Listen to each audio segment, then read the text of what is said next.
दोस्तों, आज आपको एक कहानी सुनाता हूँ काफी साल पहले हुए एक ऐसे व्यक्ति की जो राजनीति में निपुण थे और एक सफल वैज्ञानिक भी थे।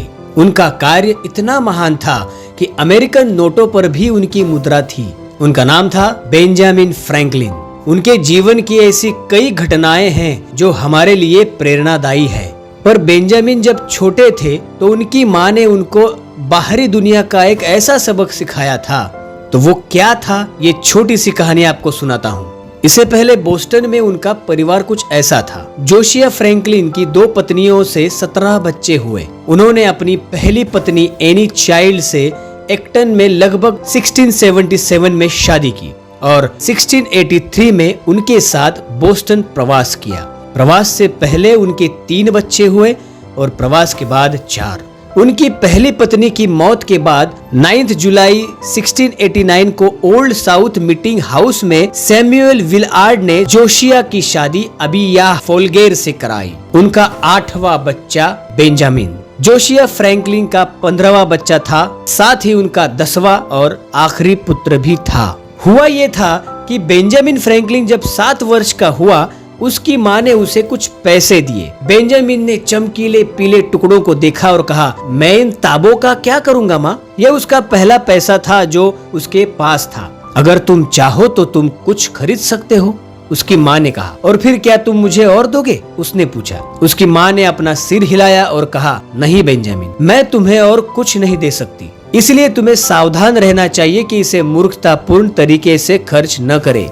छोटा साथी सड़क पर भाग गया। उसने अपनी जेब में पैसों की आवाज सुनी। वो कितना अमीर था। बोस्टन अब एक महान शहर है, लेकिन उस समय ये केवल एक छोटा सा शहर था। वहाँ ज्यादा दुकानें नहीं थी। जैसे ही बेंजामिन सड़क पर भागा, उसने सोचा कि उसे क्या खरीदना चाहिए। क्या उसे कैंडी खरीदनी चाहिए? उसे शायद ही पता था कि इसका स्वाद कैसा था। क्या उसे एक सुंदर खिलौना खरीदना चाहिए? यदि वो परिवार में एकमात्र बच्चा होता तो चीजें अलग हो सकती थी, लेकिन सबसे बड़े 14 लड़के लड़कियां थे और 2 छोटी बहनें थी। कितना बड़ा परिवार था और पिता एक गरीब आदमी थे। इसमें कोई आश्चर्य नहीं कि लड़के के पास कभी कोई खिलौना नहीं था। वो बहुत दूर नहीं गया था कि उसकी मुलाकात एक बड़े लड़के से हुई जो सीटी बजा रहा था। उन्होंने कहा, काश मेरे पास वो सीटी होती। वो लड़के ने उसकी ओर देखा और फिर से सीटी बजाने लगा। ओह, ये कितनी सुंदर ध्वनि थी। मेरे पास कुछ पैसे हैं, बेंजामिन ने कहा। उसने उन्हें अपने हाथ में पकड़ लिया और लड़के को दिखाया। यदि आप मुझे सीटी देंगे तो वे आपके पास हो सकते हैं। ये सभी? लड़के ने पूछा।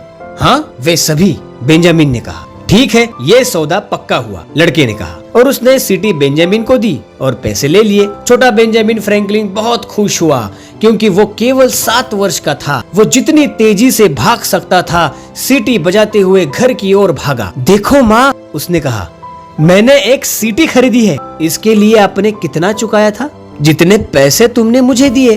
ओह बेंजामिन, माँ ने कहा। उनके एक भाई ने सीटी को देखते हुए कहा, अच्छा, आपने इस चीज के लिए बहुत बड़ी कीमत चुकाई है।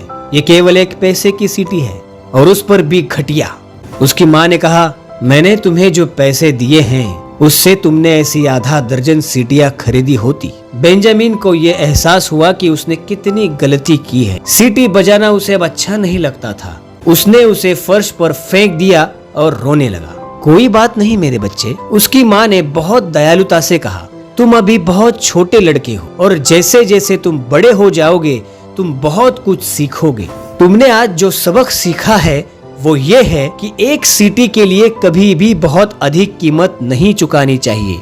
ये एक बहुत बड़ा सबक मिला बेंजामिन को अपनी माँ से। इसके बाद बेंजामिन ने काफी काम किए। बेंजामिन फ्रैंकलिन संयुक्त राज्य अमेरिका के संस्थापक जनकों में से हुए। वो एक प्रसिद्ध बहुश्रुत। फ्रैंकलिन एक प्रमुख लेखक और मुद्रक, व्यंग्यकार, राजनीतिक विचारक, राजनीतिज्ञ, वैज्ञानिक, आविष्कारक, नागरिक कार्यकर्ता, राजमर्मज्ञ, सैनिक और राजनयिक थे।